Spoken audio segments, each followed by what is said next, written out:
कोल्हापूरमध्ये विमानतळ railway station करायचं असो, या सगळ्याला कशाची आवश्यकता आहे?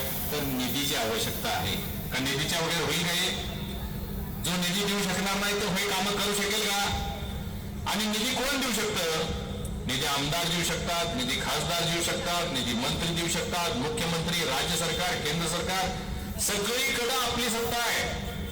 केंद्रात मोदीजींचं आपलं सरकार आहे, राज्यात फडणवीस साहेब, एकनाथरावजी शिंदे, अजितदादांचं आपलं सरकार आहे, जिल्ह्यातले 10च्या 10 आमदार विधानसभेचे आपले आहेत, महायुतीचे आहेत. काँग्रेसचा एकही आमदार नाही. मग काँग्रेस निधी देऊ शकेल का? आता काँग्रेसनं जाहीरनामा काढला परवा. त्यांनी तुम्हाला सांगितलं की आम्ही या शहरामध्ये आंतरराष्ट्रीय दर्जाचं स्टेडियम बांधणार, म्हणजे 1000 कोटीचं.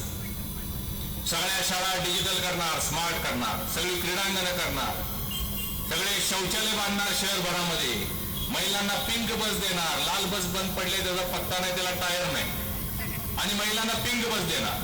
महिलांना केएमडी फुकट देणार, द्यायचंच नाही. बस आहे कुठं? 70 बसेस बंद पडलेले आहेत, 40 रस्त्यावर आहेत, त्यामुळे द्यायचंच नाही, त्यामुळे फुकट देणार. आणि अनेक गोष्टी, भ्रष्टाचार मुक्त कारभार करणार, अमुक तमुक. मला आपल्याला महिलांना मोठ्या संख्येने उपस्थित त्यांना प्रश्न विचारायचा आहे. अख्ख्या कोल्हापूर शहरामध्ये एक तरी महिलांसाठी पब्लिक टॉयलेट कुठं दिसलं बरं तुम्हाला?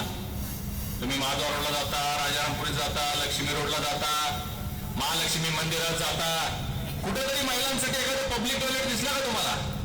अख्ख्या शहरामध्ये हे काँग्रेसचे लोक 15 वर्ष त्यांच्याकडे सत्ता आहे, 15 वर्षामध्ये एक टॉयलेट हे बांधू शकले नाहीत, आणि हे सांगतात आम्ही तुम्हाला आंतरराष्ट्रीय दर्जाचं स्टेडियम बांधून देणार म्हणून. आता हे पटतंय का बघा?